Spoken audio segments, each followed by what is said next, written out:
Hello friends, welcome to One Day Law Revision, Module 5, Compromise, Reconstruction, Amalgamation and Mergers. Let's quickly go through the synopsis first. In this module, we are going to study what is compromise, what are the arrangements that a company can make with outside parties and stakeholders, and amalgamation.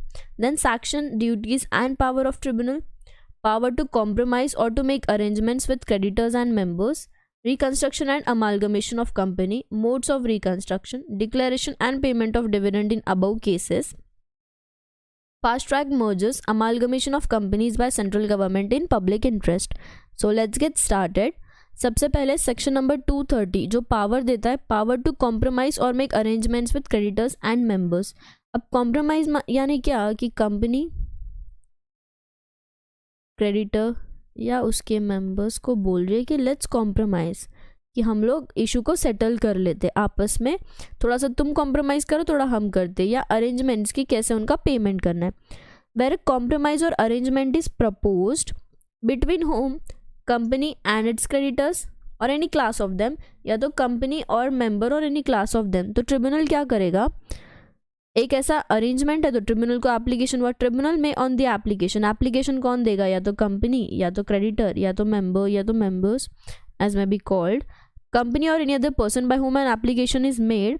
Application shall disclose to the tribunal by affidavit. Application में क्या disclose करना है, tribunal means NCLT, national company law tribunal. ये हमने एक application दिया tribunal को कि हम कॉम्प्रोमाइज या अरेंजमेंट करना चाहते हैं. अब हमको एप्लीकेशन में क्या क्या डिस्क्लोज करना है, ऑल मटेरियल फैक्ट्स. एप्लीकेशन में हम डिस्क्लोज करेंगे सारे material facts relating to company, such as latest financial position of the company, latest auditors report on the account of the company and so on. फिर reduction of share capital, कि company का capital कितना reduce करने हम through compromise या arrangement. फिर कोई corporate debt restructuring का कोई स्कीम है जो क्रेडिटर या मेंबर्स ने अप्रूव किया है, कौन अप्रूव करेगा, debt restructuring scheme, not less than 75% of the secured creditor, मतलब 75% ऑफ सिक्योर्ड क्रेडिटर उसको अप्रूव करेंगे.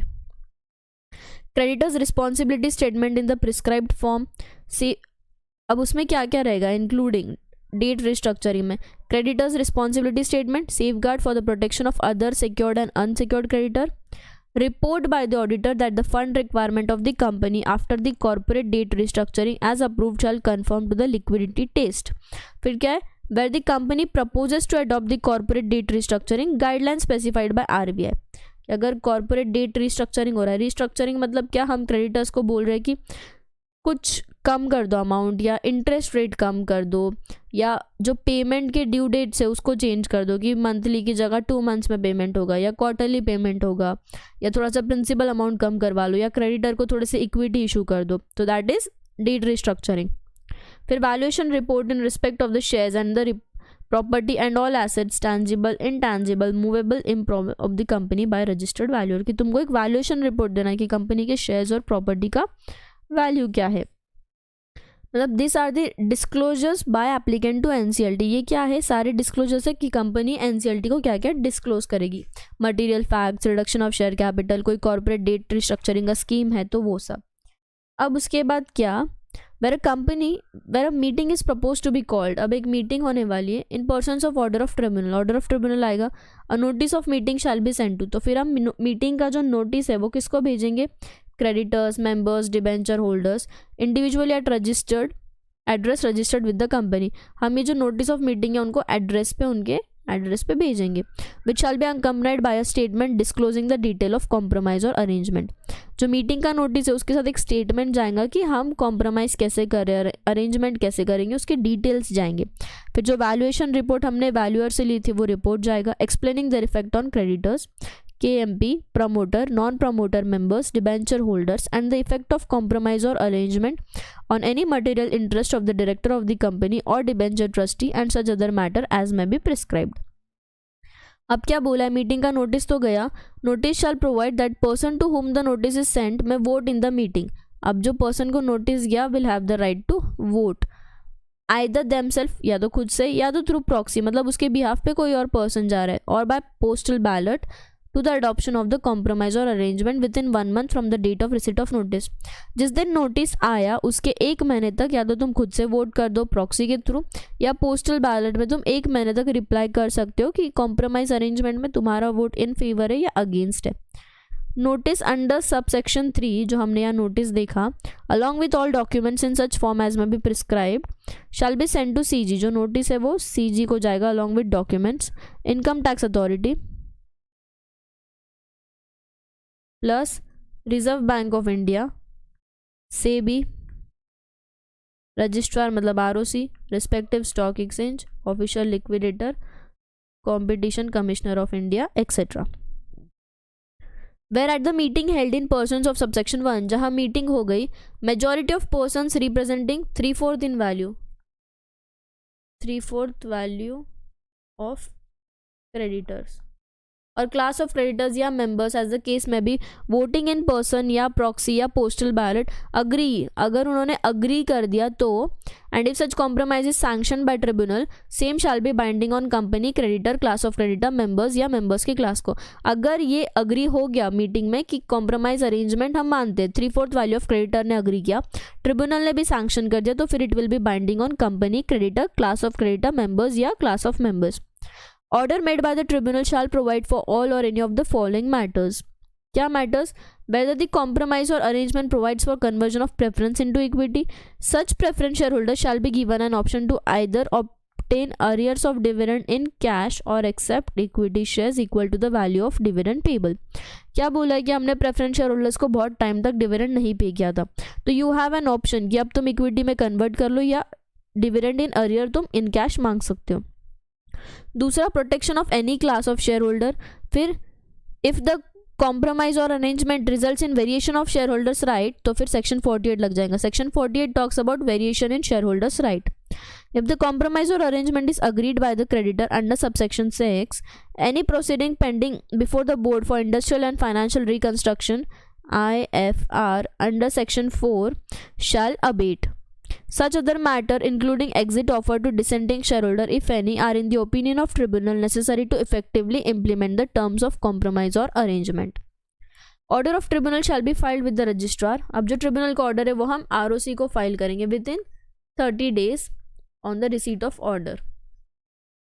Tribunal में dispense with calling of meeting. Tribunal कैसे dispense करेगा? Meeting of creditor where such creditor or class of creditor have at least 90% value agree and confirm by way of affidavit to the compromise or arrangement. कोई compromise या arrangement in respect of buyback under section shall be sanctioned by tribunal unless buyback is in accordance with 68. जब तक share का buyback according to section 68 नहीं हो रहा है तब तक that will not be sanctioned by the tribunal. Any compromise or arrangement may include takeover offer made in such manner as में भी प्रिस्क्राइब की टेक ओवर ऑफर भी रह सकता है. अब power of tribunal to enforce compromise और arrangement, जहाँ where the tribunal makes an order under 230 sanctioning a compromise और अरेंजमेंट, इट क्या पावर है ट्रिब्यूनल के पास? Power to supervise implementation of compromise और अरेंजमेंट, सुपरवाइज करेगा, and may at any time for making such order और any time thereafter give such direction in regard to any matter, या तो वो direction देगा relating to the matter of compromise arrangement, उसका modification. Supervise कर रहा है, direction दे रहा है. इफ ट्रिब्यूनल इज सेटिस्फाइड कि कॉम्प्रोमाइज या arrangement sanction under 230 cannot be implemented satisfactorily with और without modification and company is unable to pay the debts, it may make an order for winding up. Order for winding up supervise करेगा, directions देगा compromise arrangement के. अगर उनको लग रहा है कि कॉम्प्रोमाइज अरेंजमेंट प्रॉपर्ली नहीं हो सकता है तो order for winding up. The provision for this section shall so far as may be also apply to company in respect of which an order has been made before the commencement of the act sanctioning a compromise or arrangement. क्या बोला है? Also apply to a company in respect of which an order has been made before the commencement of act sanctioning a compromise or arrangement. अब section 232 बात करता है merger and amalgamation. merger मतलब क्या? दो कंपनी मर्ज हो रही है, कंपनी A B मर्ज होके बन गई A B. amalgamation मतलब क्या? एक कंपनी दूसरे के साथ अमालगमेट हो गई. When an application is made to the tribunal under section 230 for the sanctioning of compromise, जहाँ ट्रिब्यूनल को 230 में एप्लीकेशन क्या है कि हम कॉम्प्रोमाइज या अरेंजमेंट करना चाहते हैं, किसके साथ? कंपनी करना चाहती है या तो क्रेडिटर के साथ या तो मेंबर के साथ, and it is shown to the tribunal कि compromise arrangement has been proposed for the purpose of connection with scheme of reconstruction of the company या company involving merger acquisition of any of the two companies। जहाँ reconstruction हो रहा है, यहाँ merger हो रहा है, merger और amalgamation of two or more companies, and that under the scheme whole or any part of the undertaking, जहाँ अंडरटेकिंग का पार्ट या पूरी property liability of any company is required to be transferred to another. अब amalgamation होगा, merger होगा, तो property transfer हो रही है, एक कंपनी दूसरे में जा रही है, and it will be part of B limited, तो फिर ट्रांसफर हो रहा है to the transferee company. It is propose to be divided among and transfer two और मोर कंपनीज। ट्रिब्यूनल में ऑन एन एप्लीकेशन क्या करेगा? Order a meeting of the creditor class of creditor of transferee, ताकि उनको बोलो अब तुमने liability property ले ली है। When an order has been made by the tribunal, अब अगर ट्रिब्यूनल ने ऑर्डर कर दिया, merging companies या companies in respect of which a dividend is proposed shall also require to circulate the order to the tribunal, namely meetings order by the tribunal। क्या? Draft of the propose term of scheme drawn and adopted, की कौन सी scheme draw की थी, क्या adopt की थी, by the director of the merging company. confirmation that a copy of draft scheme has been filed, report adopted by the directors of the merging company explaining effect of compromise on each class of shareholders, key managerial person, promoter, non-promoter shareholders, laying out in particular the share exchange ratio, specifying any special valuation difficulty, कि मतलब एक company खुद की property दूसरे में transfer करी, तो वो क्या बोल रही है कि हमको तुम्हारे कंपनी के शेयर्स चाहिए, तो what is the share exchange ratio, कि तुम्हारी कंपनी के 4 शेयर्स के बदले हम हमारी कंपनी के 3 शेयर्स देंगे। This is the share exchange ratio. ये काय पे डिपेंड करता है? कंपनी के वैल्यूएशंस पे। Report of the expert with regard to valuation, supplementary accounting statement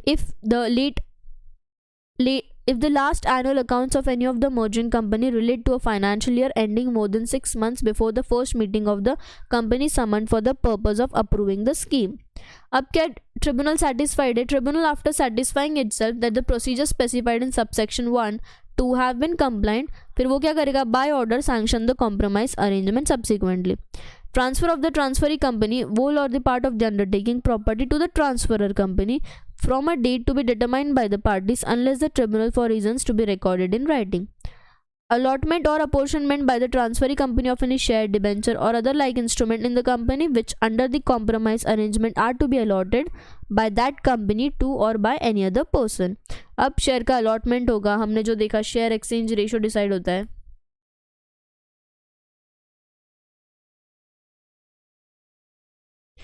Continuation by or against the transferee company of any legal proceedings pending by or against any transferor company on the date of transfer। Dissolution without winding up, कि बिना winding up के अगर company dissolve हो रही है of any transferor company, तो provision to be made by any person within such time and in such manner as the tribunal decent from compromise और arrangement. अब नेक्स्ट पॉइंट क्या है? Where share capital is held by NR non resident under the foreign direct investment, तो फिर और guideline specified by central government और in accordance with any law, तो फिर allotment of shares of the transferee company to such share holder be in the manner specified in the order. कि अब हम क्या कर रहे हैं? ट्रांसफरर कंपनी के ऐसे ट्रांसफरी को ट्रांसफर हुए तो हमने उनके शेयर्स मांग लिए, बट अब जो पहले ये कंपनी का जो शेयर होल्डर था वो एनआरआई है, तो उसको अब ये कंपनी के शेयर्स जाने वाले, तो that will be as per the order. The transfer of the employee of the transferor company to the transferee company। Transfer of employ of transferor company, हम क्या बोल रहे हैं? हमारे एम्प्लॉयज अब तुम्हारे हवाले। Where the transferor company is listed company and the transferee company is unlisted, तो transferee company shall remain unlisted। अगर हमारी ट्रांसफरी कंपनी अनलिस्टेड है और ट्रांसफरर कंपनी जो थी वो लिस्टेड थी, बट अब तो हम ट्रांसफरी में आ गए, तो अब ट्रांसफरी अनलिस्टेड है तो वो अनलिस्टेड ही रहेगी until it becomes a listed company। If shareholders of the transferor company decide to opt of the transferee company, provision shall be made for payment of the value of shares held by them, मतलब वो नहीं चाहते कि वो transferee company का part बने तो उनको पे कर दो. And other benefits in accordance with a pre determined price formula और after a valuation is made and the arrangement under provision may be made by the tribunal. Provided that payment or valuation under this shall not be less than that have been specified by Security Exchange Board. तुम्हारा valuation SEBI के valuation से कम नहीं हो सकता. By the transferor company is dissolved, company dissolve हो गई. The fee if any paid by the transferor company on its authorized capital shall be set off against any fee payable by transferring company on authorized capital. कि जो जब dissolve हो रही है company तो transferor company ने authorise capital के behalf पे जो फीस पे किया था वो हम सेट ऑफ करेंगे ट्रांसफरी कंपनी के ऑथराइज कैपिटल के केस में. Such incidental consequential supplement matter as are deemed necessary to secure that the merger और amalgamation is fully and effectively carried out. When an order under this section provides for the transfer of any property or liability, जहाँ property या liability transfer हो रही है as per the order, property shall be transferred to transferee company and तो फिर ये जो property liability है वो ट्रांसफरी कंपनी की हो जाएगी. If the order so direct be freed from the charge which shall be the virtue of the compromise और अरेंजमेंट. अब अगर ये प्रॉपर्टी पे कोई चार्ज लगा था, मतलब ये प्रॉपर्टी के अगेंस्ट ट्रांसफरर कंपनी ने कोई लोन लिया था, तो वो चार्ज हटा के, अगर एक्ट में प्रोविजन है तो चार्ज हटा के वो प्रॉपर्टी दर जाएगी. तो जब ये प्रॉपर्टी यहाँ जाएगी that will B charge free. ऐसा तुम कॉम्प्रोमाइज कर रहे हो या अरेंजमेंट करके ले रहे हो ट्रांसफरी कंपनी के साथ. Every company in relation to which the order is made shall cause a certified copy of the order to be filled with the registrar for registration within 30 days. 30 दिन के अंदर हम वो कॉपी फाइल करेंगे of the receipt of certified copy of the order.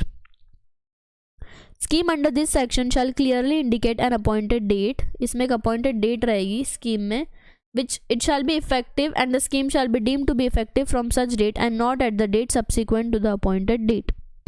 Every company in relation to which the order is made until the completion of the scheme file a statement in such form and within such time as may be prescribed with the registrar every year duly certified by a chartered accountant, cost accountant या company secretary in practice whether the scheme is been complied.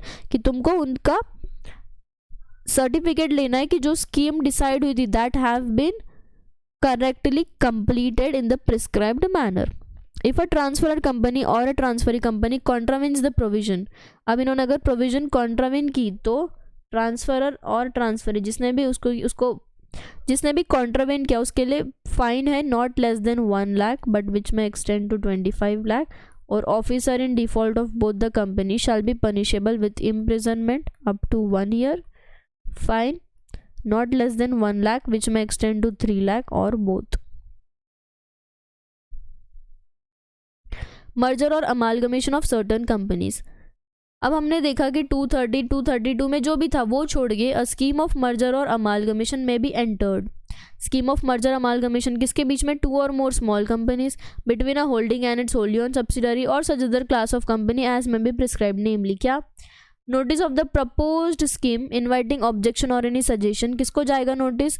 Registrar को जाएगा, liquidator को जाएगा where registered office of the respective company are situated. या person affected by the scheme within 30 days.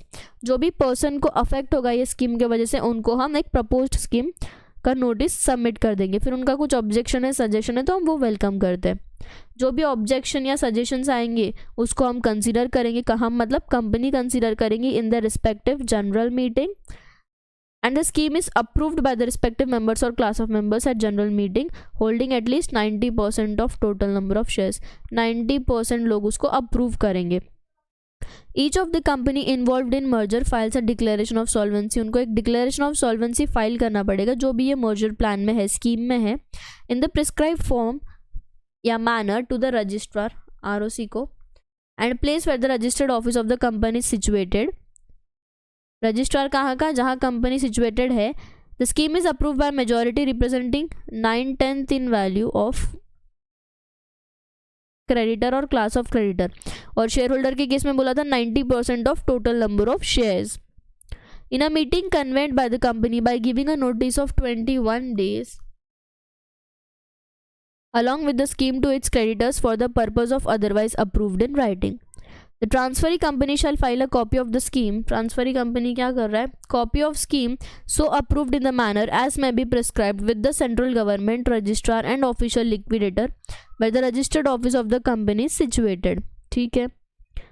On the receipt of the scheme, registrar या official liquidator has no objection suggestion, तो central government shall register the same. जहाँ कोई objection या suggestion नहीं है तो central government scheme को register कर देगा. If the registrar या official liquidator को कोई objection या suggestion है तो वो क्या करेगा, communicate करेगा in writing to central government within a period of 30 days. If the central government, after receiving the objection, suggestion or any other reason, is of the opinion that such scheme is not in the public interest, कि वो scheme public interest में नहीं है और in the interest of creditor, it may file an application before the tribunal within a period of 60 days. अगर उसको लगता है कि ये स्कीम पब्लिक इंटरेस्ट में नहीं है या क्रेडिटर्स के इंटरेस्ट में नहीं है तो वो लोग 60 डेज के अंदर ट्रिब्यूनल को एक एप्लीकेशन देंगे stating its objection and requesting the tribunal to reconsider the scheme. On receipt of an application from CG or any person for reasons to be recorded in writing, if the tribunal is of the opinion कि हमको फिर से scheme को consider करना है, that the scheme should be consider, tribunal में direct accordingly और it में confirm the scheme by passing the order. Copy of the order, इसमें जो कॉपी आया ट्रिब्यूनल का जो ऑर्डर है NCLT का, confirming the skill shall be communicated to the registrar, या रजिस्ट्रार को कम्युनिकेट कर दो, having jurisdiction over the transferee company and the person concern, and registrar shall register the scheme, register करेगा, and it shall be communicated to the registrar where transfer company situated. फिर registration of the scheme under 3(7) shall be deemed to have effect of dissolution of transferor company. अब transferor company का and हो जाएगा without the process of liquidation, क्योंकि उसका business asset वगैरह सब transferee company में ट्रांसफर हो चुका है. Registration of scheme shall have the following effect, namely क्या इफेक्ट हो जाएगा, transfer of property liability of transferor company to the transferee company, property transfer हो गई, अब ये प्रॉपर्टी लाइबिलिटी सब ट्रांसफरी कंपनी की बन गई. Charge if any on the property shall be applicable, charge जो प्रॉपर्टी पे रहेगा ट्रांसफरर कंपनी की वो सामने पास हो जाएगा, बट अगर ट्रांसफरी कंपनी चाहे तो कॉम्प्रोमाइज में बोल सकती है कि फिर हम वो चार्ज नहीं लेंगे. लीगल प्रोसीडिंग्स ऑफ और against the transferor company pending before the court shall be continued by the transferee company, legal proceedings भी चली जाएगी. Where the scheme provides for purchase of shares to the dissenting shareholders, तो या settlement of debt due to the dissenting creditor, such amount to the extent unpaid shall become liability of transferee company. ठीक है. Transferee company shall not on merger or amalgamation पे hold any share in its own name or in the name of the trust either on behalf in the subsidiary or associate, and all such share shall be cancelled. ये transferee company अब subsidiary associate में of transferor company shares नहीं hold कर सकती, अगर है तो that will be cancelled और एक्सटिंग्विश्ड ऑन मर्जर और amalgamation. Transferee company shall file an application with the registrar, एक application with registrar along with the scheme registered indicating the revised authorised capital, अब हमारा कैपिटल बढ़ गया, and pay the prescribed fees due on revised capital. Provision of this section shall apply same mutatis mutandis to company or company specified in subsection 1 in respect of scheme of compromise arrangement referred to in 230 for transfer of a company resulted in clause B subsection 1 of 232. Central government may provide for merger or amalgamation in such a manner as may be prescribed. Company cover under this section may use the provision of 232 for the approval of any scheme for merger or amalgamation.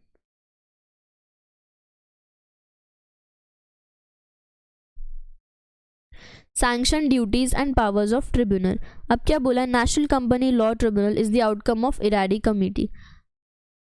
NCLT was intended to be introduced in Indian legal system in 2002 under the framework of 1956, but due to the litigation with respect to constitutional validity, NCLT 2013 Act में आया. It is a quasi judicial authority incorporated for dealing with corporate disputes. इसका काम है corporate disputes को deal करना that are of civil nature arising under the Companies Act की. NCLT का काम क्या है, corporate disputes of civil nature. However, a difference could be witnessed in the power and function of NCLT under the previous Companies Act and 2013. Constitutional validity of the NCLT and specified allied provisions contained in the Act were rechallenged. Supreme Court had preserved the constitutional validity of NCLT, however, specific provisions were rendered as violation of constitutional principles. अब NCLT के major functions क्या है? NCLT क्या काम करता है? New companies act has enabled questioning the legitimacy of companies because of specific procedural errors during incorporation and registration. तो registration of companies में NCLT का काम है क्या? कैंसलिंग द रजिस्ट्रेशन से लेके डिसॉल्विंग एनी कंपनी तक NCLT का काम है. Tribunal could even render the liability of और charge to members to unlimited. ये क्या प्रोविजन था इनकॉर्पोरेशन के टाइम पे? सेक्शन 7 सब सेक्शन 7 बोलता है कि कंपनी का इंफॉर्मेशन अगर रॉन्गफुल मैनर में हुआ था, फ्रॉडुलेंट मैनर में हुआ था, टू डिफ्रॉड द क्रेडिटर्स, उस केस में हम मेंबर्स का लाइबिलिटी अनलिमिटेड कर देंगे. ये ट्रिब्यूनल के पास एक पावर है. अब ट्रांसफर ऑफ शेयर्स क्या बोला है? NCLT क्या कर सकता है? Grievances of rejection of company in transferring shares and securities under 58-59 of the act which were outset under the purview of company law board. क्या बोल सकता है वो? ट्रांसफर ट्रांसमिशन जो कंपनी लिमिट कर रही है, but as of now the prospectus has been raised under the companies act and now covers all securities which are been issued by the company. कि transfer of share related provisions भी tribunal govern करता है. फिर deposits, chapter 5 of the act deals with deposit. Deposit के case में क्या बोला है कि कंपनी अगर मेंबर्स से डिपॉजिट एक्सेप्ट कर रही है और डिपॉजिट को टाइमली पेमेंट नहीं हो रहा है तो अनहैप्पी डिपॉजिटर्स रेमेडी के लिए NCLT के पास जा सकते हैं. पावर टू इन्वेस्टिगेट, अगर रीजन टू बिलीव है कि कंपनी का इन्वेस्टिगेशन जरूरी है तो on the application of 100 members, जो पहले 200 था, या person not related to the company and is able to persuade NCLT about the presence of condition for ordering an investigation, तो NCLT has the power for ordering an inspection investigation. Investigation which is ordered by the NCLT could be conducted within India or anywhere in the world. Provisions are drafted for offering and seeking help. कि investigation company का on the application of 100 members या 1/10 member या outsiders एक investigation का application देंगे NCLT को. फिर NCLT के पास पावर है कि वो कंपनी को इन्वेस्टिगेट करे. Freezing assets of the company, NCLT isn't just empowered to the freezing asset. Asset freeze करना मतलब क्या? वो एसेट को लेके हम कुछ डील नहीं कर सकते, उसको ट्रांसफर नहीं कर सकते, उसको सेल नहीं कर सकते. At a later stage when such company comes into investigation, जब कंपनी इन्वेस्टिगेशन में आ गई तो NCLT के पास उसके एसेट फ्रीज करने का भी पावर है. Converting a public limited into private limited, section 13 से 18 क्या बोलता है? Conversion of public into private, such conversion needs an erstwhile conformation from NCLT. NCLT is the power under 459 of the act for imposing specific condition restriction. अगर public company को private company में convert होना है तो उसको NCLT का permission लगेगा. Power wasted इन NCLT. और क्या क्या पावर्स है? Class action, fortification of the interest and rights of. Class action मतलब क्या? किसी पर्टिकुलर स्टेक होल्डर का class, for example preference share holder या क्रेडिटर, इनके राइट्स को इफेक्ट हो रहा है तो ये लोग क्लास एक्शन लेंगे. मतलब पूरा क्लास मिलके कंप्लेन करेगा, राइटिंग में एप्लीकेशन देगा, they can lodge a complaint. फिर उस केस में they will lodge it to NCLT. Registration of company, कि कंपनी के इनकॉर्पोरेशन के टाइम पे, रजिस्ट्रेशन के टाइम पे there are number of stage जहाँ रजिस्ट्रेशन कैंसिल हो सकता है. Dissolving the company, tribunal can even render the charge of liability of members to unlimited. ये हमने देखा था सेक्शन 7 सब सेक्शन 7. फिर refusal to transfer share, as we saw back कि कंपनी अगर ट्रिब्यूनल चाहे तो रेफ्यूज कर सकता है ट्रांसफर ऑफ शेयर्स. फिर डिपॉजिट्स देखा, ट्रिब्यूनल ऑर्डर इन्वेस्टिगेशन.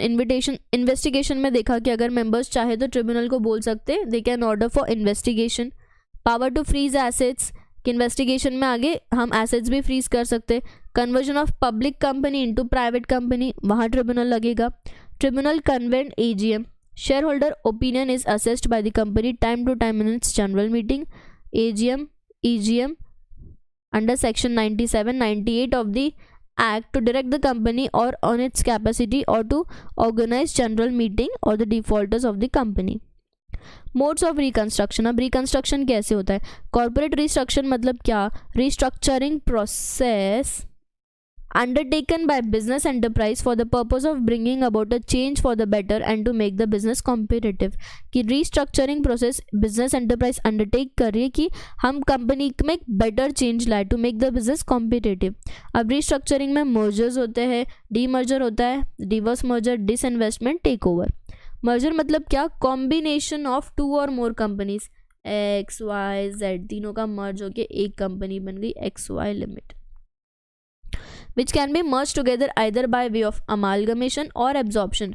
एक कंपनी दूसरी को absorb कर रही है तो वो X Limited ही रहेगी। या combining two or more companies in generally by offering the shareholders of the company one company security and acquiring in exchange of surrender of stock। अब मर्जर हॉरिजेंटल मर्जर हो सकता है, वर्टिकुलर, कोजेनरिक, कॉन्ग्लोमेरेट। हॉरिजेंटल मतलब क्या? X का competitor Y limited, this is congeneric. Conglomerate मतलब X Pepsi, Y telecom, कोई relation नहीं, कॉन्ग्लोमेरेट। वर्टिकल मतलब क्या? रॉ मटेरियल सप्लाइंग कंपनी को हमने मर्ज कर लिया। हॉरिजेंटल मतलब क्या? सेम लेवल के प्रोडक्ट करने वाली कंपनी को मर्ज कर लिया। डीमर्जर मतलब क्या? सेपरेशन हो गया, दो कंपोनेंट सेपरेट होकर अलग अलग कंपनी फॉर्म हो गई, that is demerger. Reverse merger मतलब opportunity for the unlisted company to become public listed without opting for IPO. बिना आईपीओ के तुम लिस्ट हो रहे हो। This process the private company acquires the majority shares of public company with its own name. Disinvestment means action of an organisation या government selling of liquidating an asset of subsidiary, मतलब उसका assets को बेच देना, liquidate करना, that is disinvestment. मतलब खुद का जो शेयर है, होल्डिंग का सब्सिडरी में जो शेयर है वो उसने बेच दिया।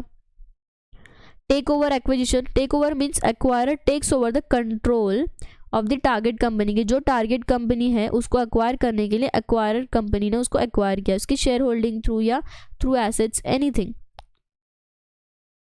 Normally this type of acquisition is undertaken to achieve market supremacy. अब जॉइंट वेंचर, जॉइंट वेंचर क्या है? टू और मोर कंपनीज किसी पर्टिकुलर कॉन्ट्रैक्ट के लिए साथ में आती है। Contribute equity to form a new entity, share the revenue and control the company. मतलब एक्स वाई उन्होंने दोनों ने मिलके, ये तो एग्जिस्टेंस में है ही, बट एक तीसरा XYJV बनाया कि जहाँ वो शेयर्स शेयर करेंगे, एसेट्स शेयर करेंगे और बाद में एक्सपेंस शेयर करके प्रॉफिट भी शेयर करेंगे। स्ट्रेटेजिक अलायंस, टू और more parties to collaborate with each other in order to achieve certain objectives, किसी ऑब्जेक्टिव को अचीव करने के लिए हम साथ में आए हैं, that is strategic alliance. Franchising, one party franchisor grants another party franchisee the right to use trade name. Franchisee में एक पार्टी दूसरी पार्टी को उसका फ्रेंचाइजी दे रही है, मतलब उसका ट्रेड नेम यूज करने दे रही है। For example McD, Domino's, franchisee लेते हैं। स्लम सेल, स्लम सेल का मीनिंग क्या है? ट्रांसफर ऑफ वन और more undertaking as a result of the sale of lump sum consideration without value being assigned. मतलब मैंने XYZ मेरी कंपनी थी तो मैंने X यूनिट किसी को 50 लाख में ट्रांसफर कर दिया, मतलब एक प्राइस पे पूरा कंपनी का एक अंडरटेकिंग डिस्पोज कर दिया at a lump sum value, that is slump sale. Declaration of and payment of dividend in above cases. Section 51 permits companies to pay dividends proportionately. क्या बोला है कि सेक्शन 51 बोलता है कि कंपनी डिविडेंड पे करेंगी but in proportion to amount paid up, कि जो पेड अप शेयर कैपिटल है उसके प्रोपोर्शन में हम डिविडेंड पे करेंगे अकॉर्डिंग टू सर्टन रेट, जो भी रेट डिसाइड हुआ, 15% ऑफ या सो ऑन, 15% ऑफ कैपिटल या 12% so on. Board of director में decide to pay dividends on pro rata basis if all the equity share holders are not equally paid. Preference share holders को dividend at a fixed rate या fixed amount मिलता है। Permission given by this section is however conditional upon companies article of association expressly authorising the company in this regard. Final dividend कब declare होता है? AGM में, eight a rate not more than which is recommended by the board, की AGM में जो board का recommendation है उसको हम अप्रूव करते हैं डिविडेंड के लिए। मेंबर्स चाहे तो रेट कम कर सकते, बट बोर्ड के रिकमेंडेशन से ज़्यादा रेट पे डिविडेंड नहीं दिया जा सकता। इंटरिम डिविडेंड दो AGM के बीच में बोर्ड ऑफ डायरेक्टर खुद डिक्लेयर करता है और फाइनल डिविडेंड तो बोर्ड रिकमेंड करता है और मेंबर्स डिक्लेयर करते हैं। मतलब इंटरिम डिविडेंड बोर्ड डिक्लेयर करता है और जो फाइनल डिविडेंड है वो बोर्ड रेकमेंड करता है मेंबर्स को और फिर मेंबर्स मीटिंग में उसको डिक्लेयर करते हैं। In accordance with section 134 subsection 3, board of director must state in directors report कि कितना अमाउंट पे करने वाले वो as a dividend. Dividend recommended by the board in the board's report must be declared in the AGM by the members. It constitutes an ordinary business. This does not apply to interim dividend. Company का कोई भी dividend except out of profit company pay नहीं कर सकती है। Profit arrived after providing for depreciation and remaining undistributed money provided to the central government after payment of those, जो बचा हुआ बैलेंस अमाउंट है प्रॉफिट का, that will be used for payment of dividend. Company में before the declaration of dividend if and in the financial year, company क्या करेगी, dividend declare करने के पहले कुछ percentage of profit as a reserve transfer कर देंगी कंपनी के रिजर्व अकाउंट में। अगर कंपनी के पास इनएडिक्वेट प्रॉफिट है या किसी साल प्रॉफिट नहीं है तो वो पिछले सालों के एक्यूमुलेटेड प्रॉफिट में से डिविडेंड दे सकती है। बट वहाँ पे क्या कंडीशन है, पिछले 3 साल का जो एवरेज रेट है, average rate of dividend for 3 years, वो जो एवरेज रेट आएगा उस रेट के जितना या उससे कम डिविडेंड ही कंपनी दे सकती है। कंपनी को सेक्शन 73-74 के रिक्वायरमेंट्स फॉलो करने पड़ेंगे। दिस इज़ फॉर डिपॉजिट, कि डिपॉजिट होल्डर को डिफ़ॉल्ट करके उनका पेमेंट रोक के कंपनी डिविडेंड नहीं पे कर सकती है। एक बार कंपनी ने डिविडेंड डिक्लेयर किया तो फिर वो एक सेपरेट बैंक अकाउंट में विद इन 5 days कंपनी को ट्रांसफ़र करना पड़ेगा। Dividend has to be paid within 30 days from the date of declaration. Dividend जिस दिन डिक्लेयर होगा, फाइनल या इंटरिम, फाइनल तो एजीएम में होता है, तो डिविडेंड डिक्लेयर करते से 5 दिन के अंदर उसको एक सेपरेट बैंक अकाउंट में डिपॉजिट करना है और डिक्लेयर करते से 30 days के अंदर डिविडेंड को हम पे कर देंगे to the members. Listed company की केस में तुमको सेबी के प्रोविजंस फॉलो करने। If dividend has not been paid within 30 days तो फिर कंपनी उसको एक स्पेशल अकाउंट में डालेगी, unpaid dividend account, within 7 days from the date of expiry of 30 days। 30 दिन में अगर डिविडेंड पे नहीं किया या किसी ने क्लेम नहीं किया तो 30 दिन के बाद 7 days के अंदर हम उसको एक स्पेशल अकाउंट में ट्रांसफ़र करेंगे, unpaid dividend account. In accordance with section 70, company cannot buy back its shares apart from other things provided in the section it makes default in payment of dividend. अगर company ने dividend के payment में default किया है तो company खुद के shares को बाय बैक नहीं कर सकती। अब जो अनपेड डिविडेंड अकाउंट है, अगर वो 7 सालों तक अनपेड है या अनक्लेम्ड है तो 7 years के बाद हम उसको investor education protection fund account में ट्रांसफ़र कर देंगे और कंपनी फाइल करेगी DIV 5 to the authority constituted under the act कि हमने dividend investor education protection fund में ट्रांसफ़र कर दिया। मतलब पहले क्या था, डिविडेंड डिक्लेयर करते से 5 दिन के अंदर सेपरेट बैंक अकाउंट में ट्रांसफ़र करना है और डेट ऑफ डिक्लेरेशन के 30 दिन में पे करना है। 30 दिन में पे नहीं हुआ तो उसके 7 दिन के अंदर हम एक सेपरेट अनपेड डिविडेंड अकाउंट में उसको ट्रांसफ़र करेंगे। अब अगर 7 सालों तक डिविडेंड वो पे नहीं हुआ या अनक्लेम्ड ही है तो फिर हम उसको इन्वेस्टर एजुकेशन प्रोटेक्शन फंड में डिपॉजिट कर देंगे। अगर डिविडेंड 30 दिन में नहीं पे किया, if he is knowingly a party to the default, director is knowingly a party to the default कि 30 दिन में नहीं पे हुआ तो डायरेक्टर को लगेगी फाइन और जेल, 2 years और 1000 पर डे का फाइन कंटिन्यूइंग डेज के लिए, और interest liable to pay interest at 18% per annum during which the default continues. If the company delays the transfer of unpaid or unclaimed dividend, अगर company ने delay किया तो company dividend पे 12% interest पे करेगी till the transfer of the same interest accruing on the amount has been benefited to the share, जब तक हम उसको पे नहीं करते। Any dividend payable in cash may be paid in check, warrant, through post directed to the registered address of the shareholder. Fast track mergers, section 233 बात करता है फास्ट ट्रैक मर्जर्स की, which came into force on 15 December 2016. It provides the concept of simplified merger. Fast track मतलब क्या, simple, quick. All the merger reconstruction एक lengthy proceeding है, उसको बहुत टाइम लगता है, हाई कोर्ट का इंटरवेंशन है। तो fast track merger under section 233 क्या बोलता है, requires the approval from stakeholder, creditor, registrar of company, official liquidator, regional director. Under the fast track scheme of merger shall be entered between following types of companies. Company under which fast track can be entered: holding company and wholly owned subsidiary, Holding and wholly owned subsidiary can be public or private, or it may be section 8. Holding company desires to merge with more than one wholly owned subsidiary has to make more than one application. Merger between two or more small companies, यहाँ fast track हो सकता है जहाँ paid up capital does not exceed 50 lakh और सच higher amount 50 lakh से 10 crore. Benefit of fast track merger: no mandatory approval of NCLT required, no need of issuing public advertisement, no court convened meeting. मतलब इतना time बच जाता है कि हमको NCLT का अप्रूवल नहीं लेना है, पब्लिक एडवर्टाइजमेंट इशू नहीं करना है, no court convened meeting, less administrative burden, series of hearing में be avoided. Registration of scheme shall deem to have effect of dissolution of transferor companies without the process of winding up, comparatively less cost. मतलब time भी बच गया, cost भी बच गई. फिर amalgamation by central government in public interest. Power of central government to provide for amalgamation in public interest. जहाँ central government को लगता है कि पब्लिक इंटरेस्ट में है कि दो से ज़्यादा कंपनी का अमालगमेशन होना चाहिए, तो central government by order official gazette में नोटिफाई करेगी कि हम ये दो कंपनी को एक सिंगल कंपनी में अमालगमेट कर रहे हैं, और इनके जो इंटरेस्ट लायबिलिटी अथॉरिटी है वो सारे will be as specified in the order.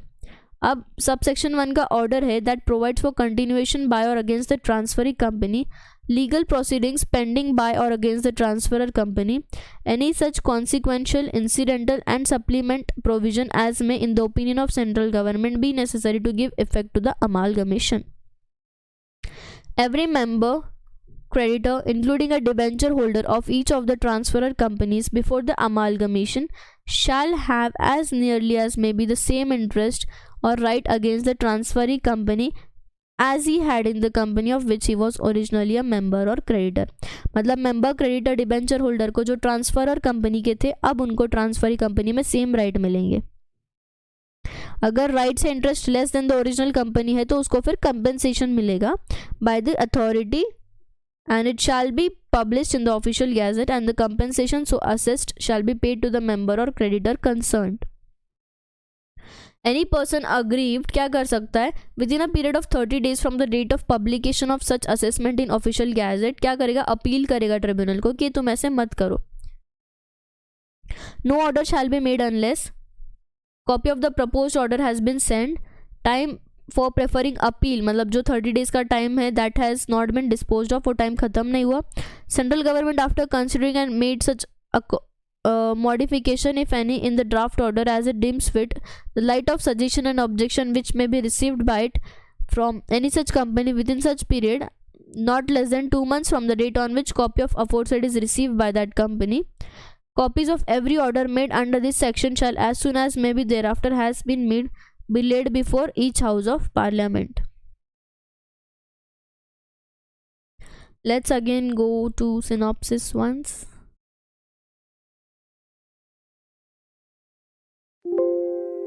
क्या देखा आज हमने, कॉम्प्रोमाइज अरेंजमेंट किसके साथ करती है कंपनी, क्रेडिटर्स के साथ, मेंबर्स के साथ. कंपनी का अमालगमेशन हो सकता है, 2-3 कंपनी मिलके मर्ज हो जाती है, फिर उस केस में ट्रिब्यूनल का क्या ड्यूटी है कि ट्रिब्यूनल सेटिस्फाई करेगा कि सच में कॉम्प्रोमाइज अरेंजमेंट होना चाहिए या नहीं.